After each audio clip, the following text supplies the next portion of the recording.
မှာကြီးဆိုးဆိုးဝါးဖြစ်သွားရင်မှာတော့သူကသူပြုတ်ကြလေဒါလုံးဝယောဂတဲ့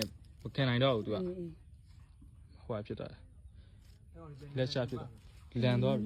ဒီကောင်းညွန့်ပေါ့နော်ဒါပြန်ကောင်းရင်တော့ကောင်းမှာပေါ့ ပြန်ကောင်းရင်ကောင်းတယ်ဒါပေမဲ့သူ့ရဲ့အပယ်လုံးနဲ့ဆိုင်သွားပြီလေဒါဒီထိရောက်ကောင်းတယ်တိလားနော်အပယ်လုံး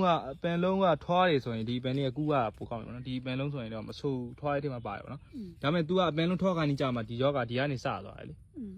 ဒီကနေစသွားတော့ဒီအပေါ်ရောက်သွားတာဟုတ်အပေါ်ရောက်တော့ဒီရွက်ကောင်းကြီးတွေ့ပါလားဒီကနေစတော့ဒီရွက်ကောင်းကြီးထွက်လာတဲ့အရွက်တွေမကောင်းတော့ဘူးအဲ့လိုမျိုးပြလာအဲ့လိုပဲစားဖြစ်တာတိလားအောက်ပိုင်းကစားမဖြစ်ဘူးဖြစ်ပြီလားဆိုအဲ့ဒီအပေါ်လောက်ကစားဖြစ်ဒီပင်လည်းဖြစ်ပြီတိလားနှမျောစရာနော်